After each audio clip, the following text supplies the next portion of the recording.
తెలుగు సినిమాకి 2 కళ్ళు మన నందమూరి వారు, అక్కినేని వారు. ఆల్రెడీ నందమూరి వారు 3 తరాల్లోనూ హీరోలుగా సక్సెస్ అయ్యారు. మరి ఇటు కూడా మూడో తరం సక్సెస్ పరిపూర్ణం అవ్వాలి. నాగ చైతన్యతో పాటు మన అఖిల్ బాబు కూడా అద్భుత విజయం సాధించాలి అని అక్కినేని అభిమానులు కోరుకోవడం సహజం. ఎప్పటినుంచో చూస్తున్నాం అందరూ కూడా నిజంగా ఒక మంచి గొప్ప సినిమా చేస్తాడేమో ఈ కుర్రాడు. ఎందుకంటే చూడడానికి బాగుంటాడు. ఎక్కడ ఇదిగో మనవాడికి ఇది మైనస్ అని చెప్పడానికి ఏం లేదు.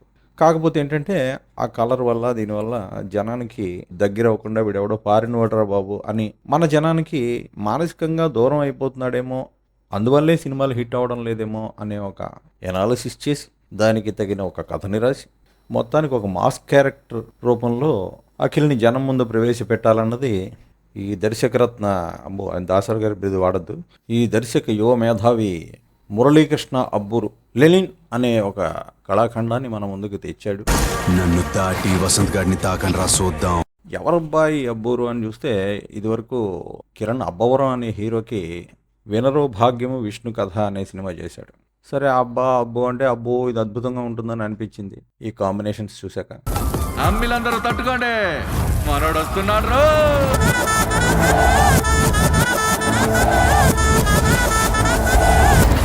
కానీ రివ్యూలోకి వెళ్లే ముందు ఒక చిన్న మాట అండి. నిజాయితీగా మాట్లాడే మాటలకు కూడా డిస్క్లైమర్స్ ఇచ్చుకోవాల్సిన ఒక ఘోరమైన వాతావరణం చుట్టూ చూస్తున్నాం. మరి ఓ పక్కేమో లెనిన్ సూపర్ హిట్ అయిపోయిందని చెప్పి అందరూ విజయోత్సవాలు చేసేస్తున్నారు. ఆ తండ్రి కొడుకులు ఒకరినొకరు హగ్ చేసేసుకుంటూ కళ్ళమని నీళ్లు పెట్టేసుకుంటున్నారు.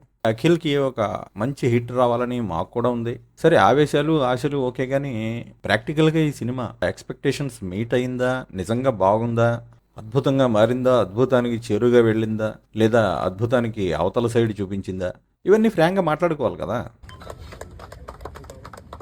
మాట్లాడుకుందాం. యముడికి మొగుడు గుర్తుంది కదా, అందులో చిరంజీవి రావు గోపాలరావుని కొట్టే ముందు ఒక డైలాగ్ చెప్తాడు. ఒక పక్క బాబాయ్ అనే గౌరవం, మరో పక్క క్రమశిక్షణతో ఉండాలని నాన్నకిచ్చిన మాట, ఏది పాటించాలో తెలియని ఈ సంఘర్షణలో అని చెప్పి అప్పుడు ఉతికేస్తాడు అనుకోండి. కోర్స్ అక్కడ కామెడీగా పెట్టాడు, కానీ నిజంగానే మా పరిస్థితి ఇప్పుడు అలాగే ఉంది. ఒక పక్క పెద్ద వయసు గల బాబాయ్ మొహం చూస్తుంటే భక్తి గౌరవం పొంగుకొస్తున్నాయి, మరో పక్క నా ధర్మం గుర్తుకొస్తుంది. ఈ సంఘర్షణలో ఈ కర్రకు పని కల్పించక తప్పటం లేదు నాన్నగారు. ఓ పక్కేమో సినిమా సూపర్ హిట్ అని చెప్పి అక్కడ భయంకరంగా రేటింగ్లు ఇచ్చేస్తున్నారు. మరి మాకు అనిపించిన నిజాలేంటి, ఈ సినిమా నిజంగా ఎలా ఉంది అనేది ఫ్రాంక్గా మాట్లాడుకుందాం. నచ్చని వాళ్ళు హాయిగా వెళ్ళిపోవచ్చు. ఈ సినిమాలో సెకండ్ హాఫ్లో థియేటర్లోంచి జనం వెళ్ళిపోయినట్టు మనకు నచ్చినప్పుడు వెళ్ళే హక్కు ఎప్పుడు ఉంటుంది. కేవలం మా అభిప్రాయం తెలుసుకుందాం అన్నవాళ్ళు మాత్రమే మాతో ఉండండి. మేము సినిమాని ఇష్టపడేవాళ్ళం, సినిమా బాగుందో లేదో అన్న విషయమే మాకు ముఖ్యం తప్ప ఈ ఫ్యాండమ్లు భజనలు ఉండవు. అలాగని ఏదో బ్యాడ్ రిమార్క్ వేద్దామని ప్రత్యేకంగా పని కట్టుకుని బురద జల్లే చీప్ కార్యక్రమాలు కూడా మేము చేయం. మాకు కావాల్సింది మంచి సినిమా. సరే ఇలా డిస్క్లైమర్స్ ఎన్నిసార్లు చెప్తాం, మాకే చిరాకు వస్తుంది చెప్పడానికి. కానీ బయట అంటే ఛానల్స్లో కానీ సోషల్ మీడియాలో కానీ గతంలో ఉండే ఆ స్వేచ్ఛ ఉండట్లేదు. ఎందుకంటే కొంతమంది స్వేచ్ఛని దుర్వినియోగం చేస్తున్నారు, మరీ అతిమీరి ఓవర్గా మాట్లాడుతున్నారు. ఇంకా కొంతమంది అయితే ఎంత చెత్త సినిమా అయినా అద్భుతమే అనాలి అని మొండి పట్టుకుని కూర్చుంటున్నారు. మరి ఈ సంఘర్షణల మధ్య ఈ డిస్క్లైమర్స్ అన్నీ తప్పడం లేదు. మా రివ్యూలకి హీరోలతో సంబంధం లేదు. మేము ఎవరి ఫ్యాన్స్ కాదు, ఎవరి ద్వేషులం కాదు. ఇది మంచి సినిమాని ప్రేమించే ఛానల్, మంచి సినిమాల్ని కోరుకునే ఛానల్. ఇంత విమర్శిస్తున్నావు, నువ్వే ఒక గొప్ప సినిమా తీసి చూపించవచ్చు కదా అనే వాదం అర్థం లేనిది. ఆహారంలో రుచి ఎంత, బలం ఎంత, విషయం ఎంత అని చెప్పగలిగేవాడు షెఫ్ అవ్వాల్సిన అవసరం లేదు. కంటెంట్లో క్వాలిటీని మెచ్చుకుంటాం, టాక్సిక్గా ఉండే పార్ట్ని విమర్శిస్తాం. అంత మాత్రాన మాకు అభిమానాలు ద్వేషాలు అంటగట్టద్దు. ఇట్లు మీ తెలుగువాడు టీవీ.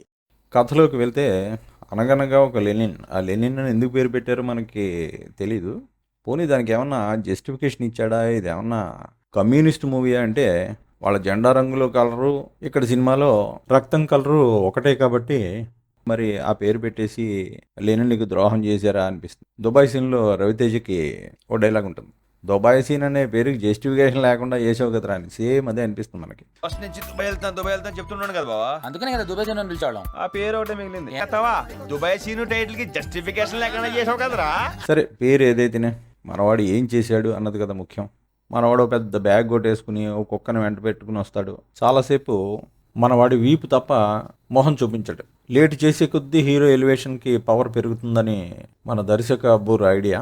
యాక్చువల్గా ఇక్కడే ఒక రహస్యం చెప్పాలండి మీకు. మరి చెప్పేస్తున్నాం, ఏమనుకోవద్దు, ఇది స్పాయిలర్ అని ముందే చెప్పేస్తున్నాం. సినిమా చూసి మైండ్ స్పాయిల్ అయిపోయింది కాబట్టి పెద్ద మేము కేర్ చేయట్లేదు అది చెప్పడానికి. కానీ ఒకవేళ మీకు కనుక అయ్యో సినిమాలో సస్పెన్స్ చెప్పేశాడే, చాలా అన్యాయం చేసాడు ఈ తెలుగువాడు అని మీకు అనిపిస్తే ఇప్పుడే ఆపేసి వెళ్ళిపోవచ్చు మీరు. ఎందుకంటే ఇక్కడి నుంచి నేను రివీల్ చేసేస్తా ఆ పాయింట్, మెయిన్ పాయింట్. మిగిలిన కథ అంతా చెప్పను. కానీ ఇక్కడ విషయం ఏంటంటే, మనవాడు ఆ పెద్ద బ్యాగ్ వేసుకుని కుక్కతో ఎంటర్ అవ్వడం, ఆ బ్యాగ్ నుంచి చాలా గొప్పగా చూపించారు. బహుశా ఈ పాయింట్ దగ్గరే నాగార్జున పాపం ఈ సినిమా ఒప్పుకుని ఉంటారు ఆయన. ఎందుకంటే అబ్బా చాలా బాగుంది ఎలివేషన్ అని. ఎందుకు అంటే అక్కడ మనవాడు గుడ్డివాడట. ఆ విషయం ఎవరికీ తెలియదు. హీరో తను చంపాల్సిన వాళ్ళందరినీ గుడ్డివాడు కాబట్టి ఒక చోటుకి పోగేసి అప్పుడు చంపుతాడట. అబ్బా ఇది అద్భుతంగా పేలుతుంది. చివరిదాకా హీరో గుడ్డివాడు అన్న విషయం తెలియదు జనానికి. చాలా గొప్ప పాయింట్ అని పాపం నాగార్జున్ని కన్విన్స్ చేసి ఉంటారు. ఇక్కడ ఏంటంటే ఒక పెద్ద ఏరియాలో ఒక 100 మంది రౌడీలు హీరోని చుట్టుముట్టేస్తే కోర్స్ వాడు గుడ్డివాడని తెలియపోయినా మరి వీడు అంతమందిని ఎలా చంపుతాడు ఏంటి, అదే పాసిబిలిటీ ఎలా అనుకున్నాడో తెలీదు. కోర్స్ రాజా ది గ్రేట్లో కూడా అలా బిలీవబుల్గా చేశాడు కాబట్టి చేద్దామని అనుకున్నాడు. అందుకే మరి మనం దీన్ని లెనిన్ ద గ్రేట్ అని పెట్టుకోవచ్చు పేరు. యాక్చువల్గా విక్రమ్ సినిమా ఒకటి ఉంటుందండి తమిళంలో, కాశీ అనే మూవీ ఉంటుంది. అందులో అంతే, వాడు గుడ్డివాడు హీరో. వాడు పగబట్టిన వాళ్ళు ఎక్కడున్నారు ఏంటి అన్నది తెలీదు. వాళ్ళని చంపే అవకాశం రాదు, కష్టం. కాబట్టి వాళ్ళని తన దగ్గరికి రప్పించుకుని ఆ మెయిన్ విలన్ని ఆ మెడమే చేసి చంపేస్తాడనమాట. అది చాలా మంచి సినిమా. అది మలయాళంలో వాసంతియం లక్ష్మీయం పిన్ని జ్ఞానం, అదే తెలుగులో మన ఆర్పి పట్నాయక్ చేశాడు. మలయాళంలో కళాభవన్ మణి బాగా చేసినప్పటికీ అందరికంటే తమిళంలో విక్రమ్ చాలా బాగా చేశాడని మాకు అనిపించింది. అంటే గుడ్డివాడు తన పగ తీర్చుకోవడానికి శత్రువుని తన దగ్గరికే రప్పించడం అనే పాయింట్ అక్కడిది. இதெல்லாம் விதி விதிதாயா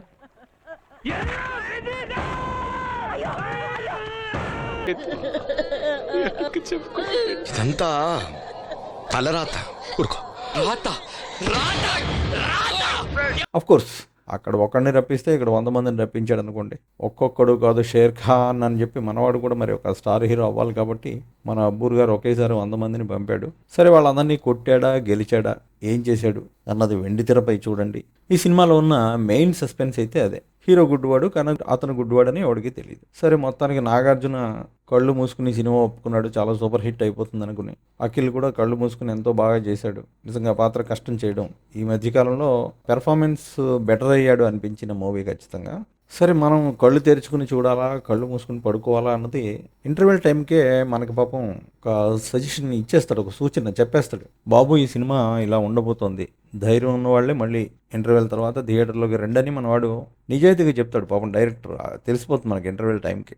అబ్బే లేదు నేను 350 రూపాయలు పెట్టి టికెట్ కొన్నాను, నా డబ్బులు వేస్ట్ అయిపోతాయి, మొత్తం చూసి వెళ్ళాలని చెప్పి కసిగా లోపలికి వచ్చాడంటే మాత్రం లోపల పెట్టి కుమ్మేస్తాడు ఇంక సెకండ్ హాఫ్. ఎందుకు ఇలా అంటున్నామంటే పాదఘట్టం అనే పేరు గుర్తుందా మీకు?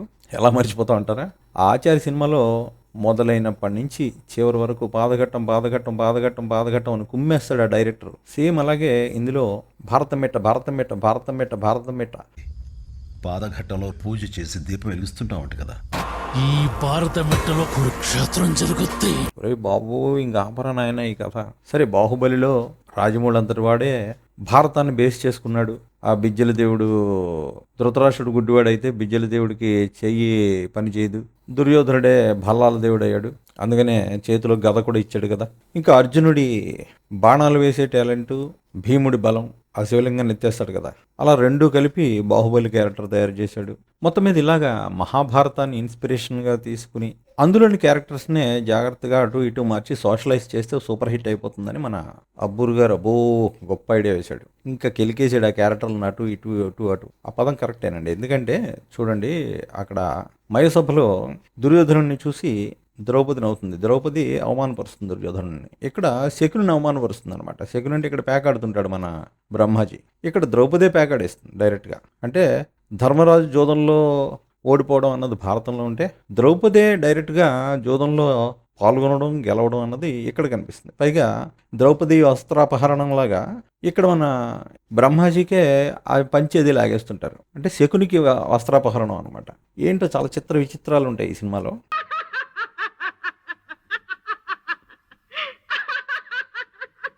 ఏంద్రాలే నేను నాతో ఆడి గెలిచేద్దామనే. నీతో గెలిచేదానికి లెనినేంటికి నేను చాలు. ఇక ధృతరాష్ట్రుడు కళ్ళు లేవనుకుంటే ఇక్కడ హీరోకే కళ్ళు లేకుండా చేశాడు. మరి ఆయన విలన్ అనుకోవాలా? మరి దుర్యోధనుడు కర్ణుడు మంచి ఫ్రెండ్స్ అవుతారు. కర్ణుడు మంచివాడు, దుర్యోధనుడు దుర్మార్గుడు. మరి ఆ పాయింట్ కూడా పట్టుకొచ్చాడని అనుకోవాలి. ఎందుకంటే ఇక్కడ విలన్ కూడా హీరోకి ఫస్ట్ స్నేహితుడిగా వచ్చి జాయిన్ అవుతాడు, తర్వాత తన అసలు స్వరూపం చూపిస్తాడు అనుకోండి. ఆ విలన్గా చేసిన ప్రమోద్ పంజు కన్నడ యాక్టర్ అట, బాగా చేశాడు. మరి యాదృజ్యగము గాంగదళీయము మరి కొంచెం మన నానిలా ఉన్నాడు. కొన్ని షార్ట్స్లో ఉపేంద్రలా కూడా కనిపించాడని అన్నారు జనం. సరే, చిరునవ్వులు నవ్వుతూ ఉంటాడు. అక్కడక్కడ జగన్లా కూడా అనిపిస్తాడు. అలా నవ్వుతూనే మోసం చేసేసాడు అన్నట్టుగా తీశారు. మరి ఇది కూడా యాదృజ్యగము గాంగదళీయము అయి ఉంటుంది, కానీ ఏమీ అలాంటి రూపం ఉన్నవాడిని సెలెక్ట్ చేసుకోవడంలో దురుద్దేశం ఏది లేదులేండి. కాకపోతే నానితోటి ఎక్కువ పోలికలు కనిపిస్తాయి ఇతనికి. పిలవగానే వచ్చినందుకు చాలా సంతోషం సార్. బాగా తినేసిపోండి. సరే, ఆ లెనిన్ అనేవాడు ఇక్కడి వాడే ఎక్కడికో వెళ్ళాడు, మళ్ళీ ఇక్కడికి వచ్చాడు, అందరినీ పొడిచి పాడేశాడు, నరికి పాడేశాడు. చివరికి అతని లక్ష్యం ఏంటి, అసలు అతను ఏం చేశాడు అని చెప్పి ఆసక్తిగా చూస్తుంటాం. కానీ ఆ కథలా నడుస్తూ ఉంటుంది. మనం ఇక్కడ ఇలా థియేటర్లో చూస్తూ ఉంటాం. ఎక్కడ కూడా ఎందుకు కనెక్ట్ అవ్వాలి సినిమాకి, ఈ స్టోరీలో ఈ పాత్ర విశిష్టత ఏంటి, అసలు ఎందుకు మనం అతను చూడాలన్నదానికి ఒక క్లూ దొరకదు మనకి. అలా చూస్తూ ఉండడం, ఎందుకో వచ్చాడు లేని అద్భుతం గొప్పోడు అంటుంటాడు, కానీ మనకి ఎక్కడ కూడా ఎంతసేపు అఖిల్ కనిపిస్తుంటాడు చాలా చోట్ల. ఎలా చేశాడు, ఈ సినిమా హిట్ అవుతుందా, ఇలాంటి ఆలోచనలే మన మనసులో ఉంటాయి. ఆ పాత్రలోకి పాపం వెళ్ళడానికి ట్రై చేశాడు. మనం ఆ విషయంలో ఎక్కువ విమర్శించలేము. కాకపోతే నాగార్జున మాత్రం చాలా ఎక్కువ కేర్ తీసుకున్నాడేమో అనిపిస్తుంది మనకి. ఈ సినిమా ఎలాగైనా హిట్ అయి తీరాలి, ఇప్పటికే చాలా ఆలస్యం అయిపోయింది మనవాడికి. మామూలుగా పూర్వకాలంలో అనేవారు, ఆడపిల్లల తండ్రులు ఆ పిల్లలు ఎదిగేటప్పటికి టెన్షన్ పడుతుంటారని. గుండెల మీద కుంపటి ఆడపిల్ల అంటే ఈ గుండెల మీద కుంపటిని దించుకోవాలి, అప్పుడే తండ్రికి ప్రశాంతత అని. మరి ఆడమగ సమానత్వ హక్కులు వచ్చేసిన ఈ కాలంలో మనం ఆ గుండెల మీద కుంపటవన్నీ వాడకూడదు. కాకపోతే ఇక్కడ నాగార్జున గారికి కూడా పాపం ఈ అఖిల్ ఒక గుండెల మీద కుంపట్లా తయారయ్యాడేమో కెరీర్ పరంగా చూస్తే అని అనిపిస్తుంది. అబ్బా, ఇతను కూడా హిట్ అయిపోయి 4-5 హిట్లు కొట్టేస్తే ప్రశాంతంగా ఉండొచ్చు మనం ఇంకా అని నాగార్జున కాస్త ఎప్పటి నుంచో వెయిట్ చేస్తున్నాడేమో అని మనకు అనిపిస్తుంది. మరి అందుకేనేమో ఇందులో చాలా జాగ్రత్తలు తీసుకున్నాడండి. నాగార్జున కూడా ఒకప్పుడు వరుసగా ఫ్లాప్లు, శివ తర్వాత దాదాపు 7 ఫ్లాప్స్ వచ్చాయి. ఆ తర్వాత మళ్ళీ ఆయనకి హిట్ ఇచ్చిన మూవీ ప్రెసిడెంట్ గారి పెళ్ళాం. మరి అవన్నీ సెంటిమెంట్స్గా తీసుకున్నాడో ఏమో తెలీదు. అందులో నాదముని అనే ఒక క్యారెక్టర్ ఉంటుంది. ఇందులో కూడా నాదముని అని ఒక డైలాగ్ పెట్టారు.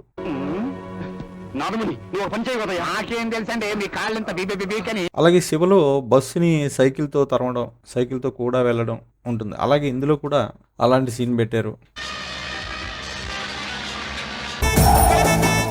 ఇలా తన హిట్స్ తాలూకు ఆ ఎలిమెంట్స్ అన్నీ ఏదోలాగా కొడుకు ఇచ్చి మనం వాడిని ఒక సక్సెస్ ట్రాక్లో పడేయాలని ఒక బాధ్యత గల ఒక తండ్రిగా నాగార్జున ఆలోచించాడని అనుకోవాలి.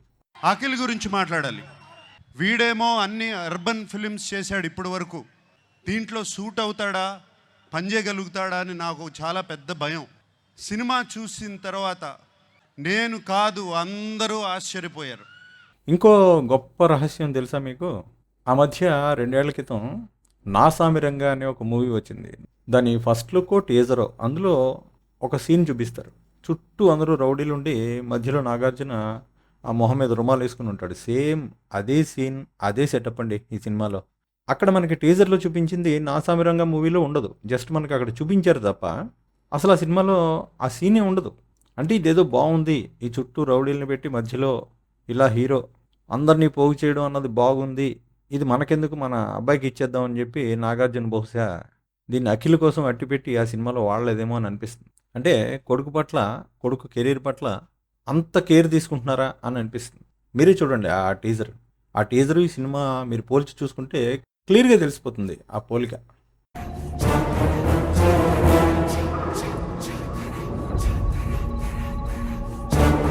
కురుక్షేత్రంలో శ్రీకృష్ణుడు అర్జునుడికి ఏం చెప్పినాడో తెలుసా? యుద్ధం కూడా ప్రశాంతంగా చెయ్యాలని. మనవాడిని హీరో చేయడం కోసం తల కూడా నరికించారు. ఎందుకంటే హీరో అన్నాక తల నరకాలి. మన అఖిల్ బాబు ఎప్పుడు తల నరకలేదు. కేవలం మొహానికి మసిపూస్తే సరిపోదబ్బా. ఈ జీ కాలంలో మసిపూసి మారేడుకాయ చేయడం కష్టం. అందుకే హీరో అన్న తర్వాత కొంచెం తల కూడా నరికితే మంచిదంటే, ఇంకెవరి తల అంటే ఇదిగో మన మంగపతి ఉన్నాడు కదా, మనోడి తల నరికేయండి చాలంటే అలా సీన్ పెట్టారు. ఆ బ్యాగ్లో మనోడి తల వేసుకుని వస్తాడు. మొత్తానికి ఒక ట్రాజిక్ ఎండింగ్ లాగే చేశారు. మరి తాతగారి దేవదాస్ కూడా ట్రాజిక్కే కదా, లవ్ స్టోరీ అది కూడా. ఇక ఇందులో కూడా ఒక ట్రయాంగిల్ లవ్ స్టోరీ. మరి ఆ లెవెల్లో హిట్ అయిపోతుందని మా నాగార్జున నమ్మించారో ఏమో తెలియదు. మీ కాలు పట్టుకుంటాన్రా, భారతిని వదిలేండి రా, అది నా ప్రాణం. పాపం ఆయన నమ్మి పుత్రోత్సాహం కోసం వెయిట్ చేశాడు. వచ్చిందా లేదా అన్నది, ఈ రివ్యూ కరెక్టా కాదా అన్నది మీరే స్వయంగా చూసి తెలుసుకోండి. ఎందుకు మనకెందుకు వచ్చింది? ఇప్పుడు వాళ్ళ మీద ఏదో బురద వేసేస్తాం, ఎంత ఖర్చు పెట్టాం అంత ఖర్చు పెట్టాం, ఏదో వాళ్ళ కెరీర్లు పాడు చేయడమే మా లక్ష్యం అయినట్టు, సినిమా రివ్యూ చేయడమే దోషమైనట్టు. ఒక ఫ్రీడమ్ ఆఫ్ స్పీచ్ లేకుండా చేస్తున్న ఈ కాలంలో ఒక సినిమా గురించి కాస్త ఫన్నీగా మాట్లాడాలన్నా కూడా 10 సార్లు ఆలోచించాల్సిన ఒక నీచమైన పరిస్థితి క్రియేట్ చేస్తున్నారు. ఇది తెలుగు సినిమాకి ఇప్పటికీ మంచిది కాదు. బహుశా ఇది తెలుగు సినిమాకి చివరి రోజులేమో అనిపిస్తుంది నాకు. ఎందుకంటే ఫ్రీడమ్ పెరిగే కొద్దీ జనం చెడ్డగాను మంచిగాను డిస్కస్ చేసుకోవడం పెరిగినంత కాలమే సినిమా నిలిచుంటుంది. ఎప్పుడైతే ఆ ఫ్రీడమ్ మనం కట్ చేస్తామో ఎవరు మాట్లాడుకోరు. ఇప్పుడు పైరసీ అంటారు. నిజానికి పైరసీని మనం ఎప్పుడు సమర్థించకూడదు, కానీ పైరసీ జరుగుతున్నంత కాలమే సినిమా ఫీల్డ్ కూడా ఉంటుంది. ఎందుకంటే పైరసీ దోషమే కావచ్చు, కానీ అమ్మో ఈ సినిమాను దొంగిలిస్తే జనం చూస్తారు అనే క్రేజ్ ఉంది కాబట్టే సినిమా రంగం బతుకుతుంటుంది. సినిమాలు అన్నీ చెత్త అయిపోయాయి అనుకోండి, ఎవ్వరు చూడాలనుకోరు. అలాంటప్పుడు పైరసీ ఎందుకు ఉంటుంది, అసలు ఎందుకు చేస్తారు? సో ఘాటు విమర్శ, ఘోరమైన విమర్శ చేసినప్పటికీ, భయంకరమైన రివ్యూలు ఇచ్చినప్పటికీ ఆ ఫ్రీడమ్ ఆఫ్ స్పీచ్ని ఎప్పుడు కూడా కంట్రోల్ చేయకూడదు. అది ఎక్కువ కంట్రోల్ చేశారు అంటే ఖచ్చితంగా అది ఫీల్డ్కి ఎఫెక్ట్ ఇస్తుంది. సరే, అది వేరే పెద్ద సబ్జెక్టు, దాని మీద వేరేగా మాట్లాడుకోవాలి. మొత్తానికి డైరెక్టర్ని మెచ్చుకోవాలండి. ఎందుకంటే ఆయన పాపం ఇంటర్వెల్ ముందర కూడా సజెస్ట్ చేస్తాడు, ఇంక మీరు సర్దుకోవచ్చు అని. అయినా ధైర్యంగా మనం క్లైమాక్స్ వరకు వచ్చి చూస్తాం, బాబు ఇదేంట్రా ఇలా అయిపోయింది సినిమా రాడ్లాగా అనే ఒక ఫీలింగ్లోకి వచ్చేస్తాం. కానీ ఎక్కడో ఇంకా ఒక శంక ఉంటుంది మనకి, అబ్బా అఖిల్ బాగానే చేశాడు కదా, పాపం నాగార్జున ఇంత ఆశ పెట్టుకున్నాడంటే ఏదో గొప్ప పాయింట్ ఉంటుంది సినిమాలో, ఏదో ఉంది సినిమాలో అని మనం ఇంకా ఏదో డౌట్ చేస్తుంటాం. ఎందుకంటే ఆ అభిమానం వల్ల అయితే ఏంటి, ఆ సినిమా హిట్ అవ్వాలి అని ఒక తపన వల్ల అయితే ఏంటి. కానీ డైరెక్టర్కి క్లారిటీ ఉంది. స్టోరీ మొత్తం రివీల్ అయిపోయినా, కథ అంతా అయిపోయినా ఇంకా సాగదీస్తూ సీన్లు పెడుతూనే ఉంటాడు. అంటే ఈ సినిమా ఖచ్చితంగా విసిగించే సినిమా అని జనం ఒక సింగిల్ టాక్ మీద ఉండాలి అని ఆయన అనుకున్నట్టున్నాడు. మామూలుగా సినిమా రిలీజ్ అయితే మనం ఏమంటాం, డివైడెడ్ టాక్ అంటాం. కొంతమంది బాగుందంటారు, కొంతమంది బాగోలేదంటారు. అలా ఉండకూడదు. మనం పక్కా ఫిక్స్ అయిపోవాలి జనం అంటే కనుక, ఇంకా సాగదీద్దాం అని ఆ లాస్ట్లో అలా సీన్స్ సాగదీస్తుంటాడు. ఇక్కడ జనం బయటికి వెళ్ళిపోతుంటారు. మనవాడు ఇంకా ఎంత వైల్డ్ అంటే, ఫస్ట్ హాఫ్లో చుట్టూ స్టోరీ ఎలా ఉన్నా, ఎంత కంగాళిగా ఉన్నా, భారతం మెట్ట అని చెప్పి బుర్ర బద్దలు కొడుతున్నా సరే, మనకి కాస్త రిలాక్సింగ్గా ఉండే విజువల్ ఏదైనా ఉంది అంటే అది హీరోయిన్ భాగ్యశ్రీ బోర్సే. ఇక సెకండ్ హాఫ్కి వచ్చేసరికి ఆ అమ్మాయిని కూడా చంపేయాలని డిసైడ్ అయ్యాడు డైరెక్టర్. అవును, మరి హీరోయే గుడ్డాడు, అతనే చూడలేని అందం ప్రేక్షకులు మాత్రం ఎందుకు చూడాలని అనుకున్నాడో ఏమో, చంపి పడేశాడు. లెనిన్ అనే టైటిల్కి జస్టిఫికేషన్ ఇవ్వకపోయినా ఇది ఒక రివెంజ్ స్టోరీ అన్నదానికి మాత్రం మంచి జస్టిఫికేషన్ ఇచ్చాడు డైరెక్టర్ తన చేష్టలతో. సర్లేండి, అవన్నీ చెప్తే కొందరు బాధపడతారు. ఏమో మరి పాపం ఈ అక్కినేని తొక్కినేనని పాపం ఆయన అవమానించాడు. కానీ మాకు అక్కినేని లక్కలేని అనిపిస్తుంది. ఏంటో పోనీ సవ్యంగా లేదంటే అన్నీ సవ్యంగానే ఉన్నాయి. ఫస్ట్ వినాయకుడు పూజతో మొదలెట్టాలి, అవి వినాయక చేతిలో పెట్టారు మొదటి సినిమా, అది పోయింది. మధ్యలో కొన్ని మంచి సినిమాలు చేశాడు, కానీ ఏది కూడా ఇప్పటివరకు అతనికి ఒక గొప్ప బ్రేక్ తీసుకురాలేదు. ఇప్పుడు తీసుకొచ్చేసింది, అయిపోయింది, అద్భుతం ఇచ్చేసాడు అంటున్నారు, కానీ ఈ సినిమా అతనికి బ్రేక్ తెచ్చిన సినిమా ఏమీ కాదు. ఓకే, ఫ్యూచర్లో మంచి సినిమాలు చేయాలని కోరుకుందాం, నిజం మాట్లాడుకుందాం. ఫ్యూచర్లో గొప్ప మంచి స్టార్ అవనివ్వండి, మంచి సక్సెస్లు సాధించనివ్వండి, ఇప్పుడు మనకు మంచి సినిమాలు ఇస్తే మనకే సంతోషం కదా. కానీ ఈ సినిమా అయితే బయట చెప్తున్న దానికి నిజానికి సంబంధమే లేదు. లాస్ట్లో ఒక 2 సెంటిమెంట్స్ గురించి మాట్లాడుకుని ఈ వీడియో ఎండ్ చేద్దాం. హీరోకి ఏదో ఒక డిజబిలిటీ పెడితే సినిమా హిట్ అవుతుంది అనే సీజన్ ఒకటి నడిచింది ఆ మధ్య. ఇప్పుడు పుష్పలో హీరోకి గూని, రంగస్థలంలో రామ్ చరణ్కి చెవుడు. సరే, ఇలా ట్రెండ్ రన్ అవుతుంటే మన ది విజయ్ దేవరకొండ సినిమా లైగర్ వచ్చింది. అందులో మన వాడికి నత్తి. అఫ్కోర్స్ జైలవకుశలో ఎన్టీఆర్కి కూడా నత్తి అనుకోండి. ఆ లైగర్ దెబ్బకి ఆ సెంటిమెంట్ కొంచెం తగ్గినట్టుంది. ఇదిగో మళ్ళీ ఈ మధ్య పెద్ద హిట్ అన్నారు, అందులోనేమో హీరోకి కాల్ తీసేశాడు డైరెక్టర్, ఇందులో కళ్ళు పీకేశాడు. సో ఈ సెంటిమెంట్ కోసమే చేశారు అనట్లేదు, కానీ ఏవో ఉంటాయి వీళ్ళకి, ఈ సినిమా వాళ్ళకి కొన్ని నమ్మకాలు ఉంటూ ఉంటాయి. అందుకోసమే పెట్టారా, లేదా ఇది కళాఖండం అవుతుందని చెప్పి ఒక ఎన్టీఆర్కి ఒక చిరంజీవులు సినిమా లాగా. నాగేశ్వరరావు కూడా ఒక సినిమాలో ఆయన గుడ్డివాడిగా చేశాడు, సత్యం శివం, అట్టఫ్లాప్ అయింది. అది చెప్పలేము. అన్ని సెంటిమెంట్స్ రన్ అవుతాయి అంటే చెప్పలేము. ఉదాహరణకి ఇప్పుడు రెండో సెంటిమెంట్ విషయం ఏంటంటే, ఇప్పుడు మన స్టార్ హీరోలు, పెద్ద హీరోలు అందరిలో కూడా వారసులు ఇద్దరేసి ఉన్నప్పుడు రెండో వాళ్ళే ఎక్కువ సక్సెస్ చూడడం మనం ఎప్పటి నుంచో గమనిస్తున్నాం. ఎన్టీఆర్ తరఫున 2 వచ్చారు వారసులు, హరికృష్ణ, బాలకృష్ణ. అందులో హరికృష్ణ కొన్ని హిట్స్ చేసినప్పటికీ వారసుడిగా బాలకృష్ణ నిలిచాడు. అలాగే కృష్ణ వారసులు తీసుకుంటే పెద్దబ్బాయి రమేష్ బాబు కూడా కొన్ని బజార్ రౌడీ లాంటి 2-3 సినిమాలు హిట్స్ ఉన్నాయి. ఆ తర్వాత మహేషే మెయిన్ స్ట్రీమ్లోకి వచ్చేసారు. ఏఎన్ఆర్ గారి కొడుకుల్లో కూడా నాగార్జున రెండోవాడు హీరో అవ్వడం జరిగింది. మరి ఇప్పుడు నాగార్జున గారి అబ్బాయిల్లో పెద్దవాడు నాగ చైతన్య ఒక స్థాయి వరకు వచ్చాడు. మరి ఆ పాత చరిత్రని రిపీట్ చేస్తూ అఖిల్ ఇంకా పెద్ద స్థాయికి వెళ్తాడా అన్నది ఆ సెంటిమెంట్ తెలిసినా మేము అనుకునే మాట. చూద్దాం, ఫ్యూచర్లో అఖిల్ కూడా మంచి హిట్ ఇస్తాడేమో. మీ కాలు పట్టుకుంటాన్రా. మరిన్ని మంచి వీడియోల కోసం సబ్స్క్రైబ్ చేయండి. సోషల్ మీడియాలో మమ్మల్ని ఫాలో అవ్వండి.